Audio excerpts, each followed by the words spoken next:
Nehru and his vision of a modern India driven by science and technology led to the setting up of premier institutes of technology across the country. The idea was to train engineers who would develop and run the newly independent country's industrial and scientific establishment. The first institute was established in 1951 at Kharagpur in West Bengal, followed a year later by another in Mumbai, and soon after, one in Chennai. A fourth institute was proposed in Kanpur in Uttar Pradesh. Kanpur was not the most suitable place for a technology institute of this kind. It was located away from any major metropolitan centre and lacked the kind of social or material infrastructure required to support an IIT. Equally hard was finding a suitable person to establish and run the place. The director's post was offered to Dr. P.K. Kelkar, and everyone was relieved when he agreed. But those who were close to him knew it was a decision made in difficult circumstances. My father started that Bombay IIT as a planning officer, and then he was the deputy director of the institute. But appointment of the director, which was a political appointment, took place. He was disappointed that the Bombay IIT job was given to somebody for some reasons other than qualifications, and especially somebody who was not in the academic world at all. He had the option, I think, of going either to Chennai, Madras, or to Kanpur, and he chose Kanpur. When I came to Kanpur to join as the director of the institute, almost everybody I met asked me if I wanted to commit professional suicide. I did not at all worry about this, because I was no longer myself, but an instrument of a historical process.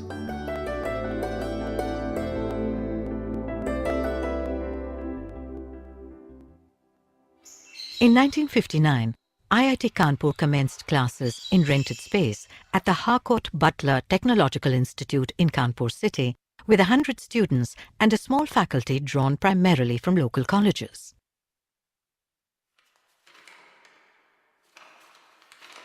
Director साहब जहाँ बैठते थे वहाँ सारी offices थी उसी के अंदर एक स्टोर बना हुआ था और आपकी कुछ लैब केमिस्ट्री की फिजिक्स की मैकेनिकल में भी कुछ लोग आ गए थे। वहाँ का माहौल बड़ा अच्छा रहता था। वहाँ पर ये नहीं पता लगता था कौन डायरेक्टर है, कौन प्रोफेसर है, कौन कर्मचारी है।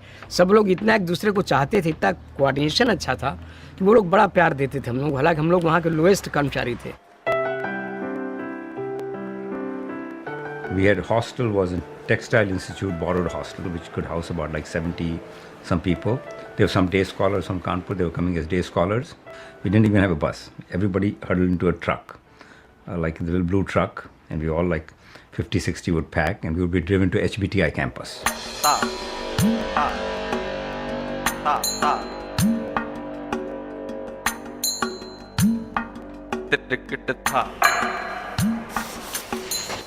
Dr. Kelkar now turned his attention to finding young faculty who would be open to his ideas about teaching engineering. The early faculty tell many stories about their first encounter with Dr. Kelkar. I reached HBTI campus. There was no department, there was nothing like the head of the department whom you go and report. So I just went and knocked at the office of the director, and immediately I was ushered in.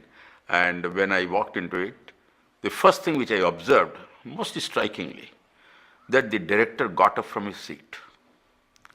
You see. And when I walked, we shook hands, and he said, "We have just given birth to our civil engineering department." Very easy for me to realize that here is a person who's going to employ me. He's the director of an institution that might become internationally famous. But that I have no reason to be afraid of him. And it also gave me the impression that he wanted to learn from the young people like me rather than hand over knowledge, perception and information down. When we used to tell him that, look, we are very green kids. We have no experience, no teaching experience, and we are now asked to build up an institution. We sometimes feel very diffident. Then he said, look, I can bring professors with experience a dime a dozen. What they do is they bring the system with them. I don't want that. What will you young people do? You will break, you will burn, and out of this comes ashes. From the ashes, a phoenix will come out, and that will be IIT.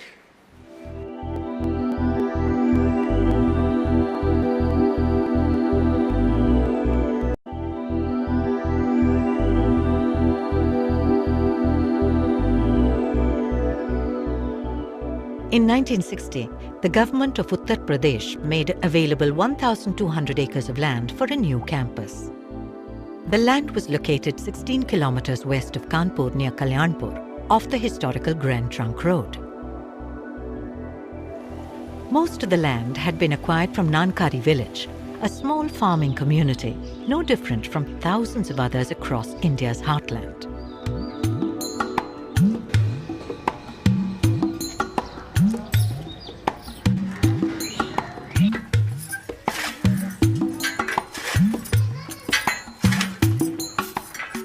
The government decision to set up the institute here brought to Nankari's doorstep a world they could barely imagine.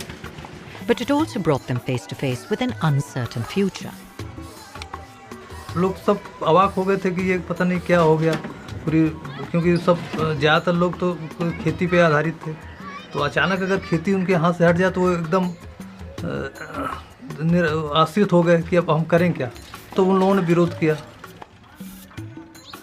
फिर धीरे धीरे चूँकि हम लोग यहाँ के local रहने वाले थे, तो यहाँ के जो गांव के लोग थे जिनसे ज़मीन ली जा रही थी, उन लोगों से हमने व्यक्तिगत संपर्क करके धीरे धीरे उन लोगों को तैयार किया इसके लिए कि तुम्हारा पैसा भी कुछ बढ़ाया जाएगा जो कम मिला है। ये भी बातचीत हुई थी बीच में कि तुम्हारे घर के जितनी ज़मीन जिसकी जा रही है उसके परिवार के एक सदस्य को नौकरी, सरकारी नौकरी मिलेगी। कुछ लोगों को ये तो अंदाज़ था ही कि इतनी बड़ी ज़मीन ली गई है तो कोई बहुत बड़ी चीज़, कोई बहुत महत्वपूर्ण चीज़ यहाँ बनाई जा रही।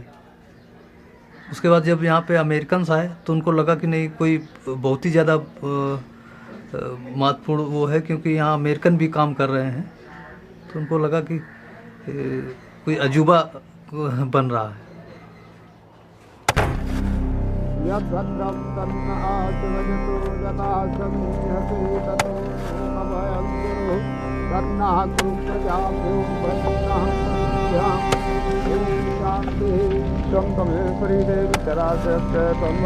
शक्तिमान कवि आदित्य माया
Campus was coming up in very early stages. There was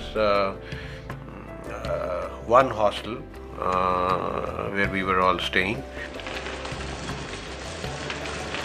We didn't even have the lecture blocks then, and the classes were being held in some kind of a temporary arrangement. That's how it all began.